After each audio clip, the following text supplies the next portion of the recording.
Muito bem, doutores, dando continuidade aos processos de produção de energia ou de geração de ATP, falaremos agora sobre a fermentação. Enquanto que a respiração aeróbica consiste num processo de oxidação total de moléculas orgânicas, o processo fermentativo consiste na degradação parcial, tá? No caso aqui da glicose, e isso vai ocorrer na ausência de oxigênio, ou seja, vai ocorrer aí o processo em anaerobiose. O que vai acontecer? Nesse processo, a molécula de glicose ela vai ser quebrada em duas moléculas de ácido pirúvico, isso a princípio, gerando 2 NADs, H2, e um saldo energético aí de 2 ATPs. Só que a gente deve lembrar que esse ácido pirúvico aí, ele não é o produto final da reação.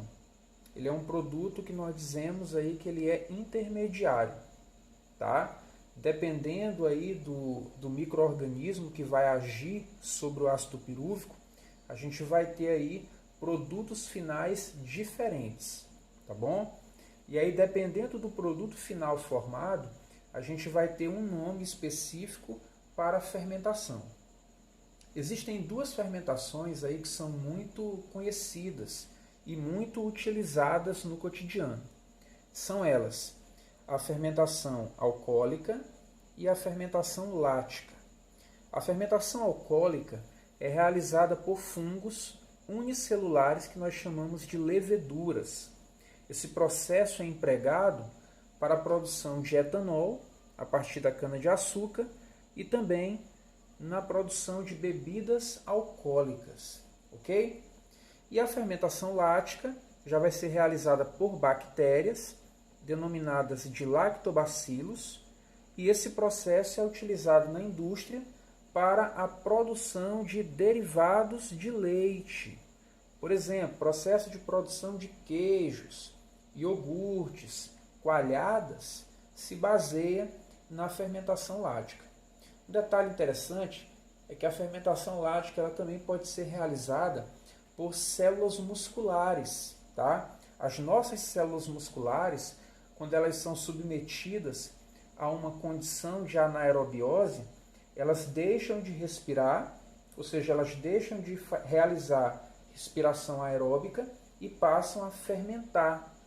E essa fermentação é do tipo lática, tá bom? Depois eu vou dar mais detalhes sobre ela e qual é a consequência disso, tá bom? Então vamos lá, vamos avançar. Aqui nós temos o esquema da fermentação alcoólica.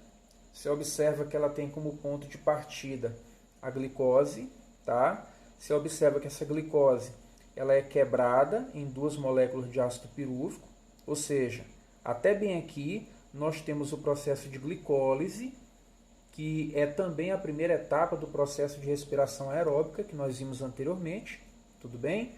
Gerando aí um total de 4 ATPs, né, mas com um saldo líquido de 2, porque 2 ATPs são utilizados para ativar a glicose, e também geradas aqui 2 moléculas de NADH2. Tranquilo até então? Agora, olha o que vai acontecer com as moléculas de ácido pirúvico, tá?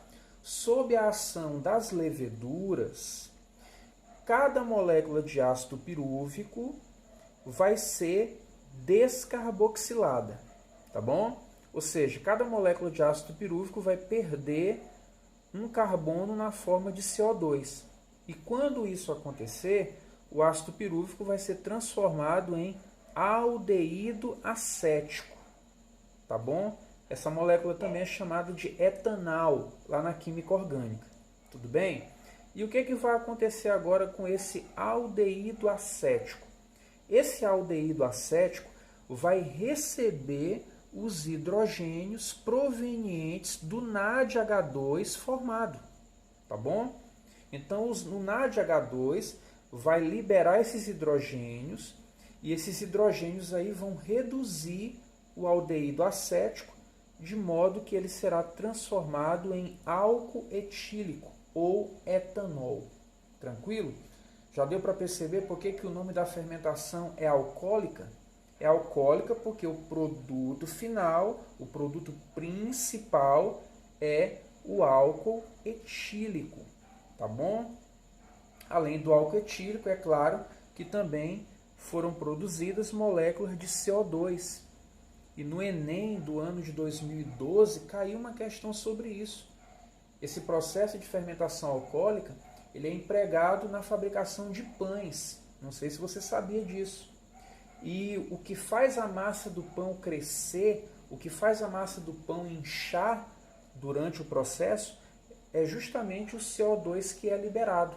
Isso aí caiu no Enem de 2012. Tranquilos? Belezinha? Vamos avançar aqui para o outro tipo de fermentação importante para nós concluirmos essa aula. A outra fermentação aí de relevância é a fermentação lática. A fermentação lática, ela também tem como ponto de partida a glicose, tal como aconteceu com a fermentação alcoólica, tá? E até o ácido pirúvico o processo é igual, tá? Ou seja, glicólise.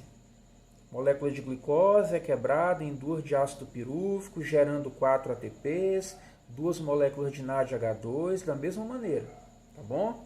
Agora olha o que vai acontecer. Cada molécula de ácido pirúvico, sob a ação dos lactobacilos, que são as bactérias que promovem esse processo, vão receber os hidrogênios provenientes do NADH2, tá bom? Diretamente o ácido pirúvico recebe esses hidrogênios. Se você lembrar, no caso lá da fermentação alcoólica, esse ácido pirúvico primeiro era descarboxilado para depois receber os hidrogênios. Aqui não.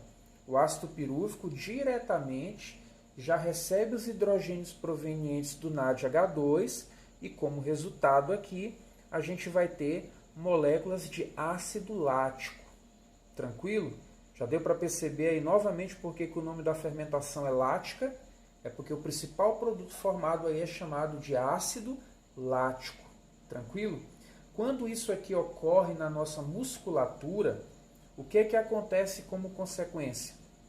As famosas cãibras, tá? A cãibra é resultado de um processo de fermentação lática na musculatura.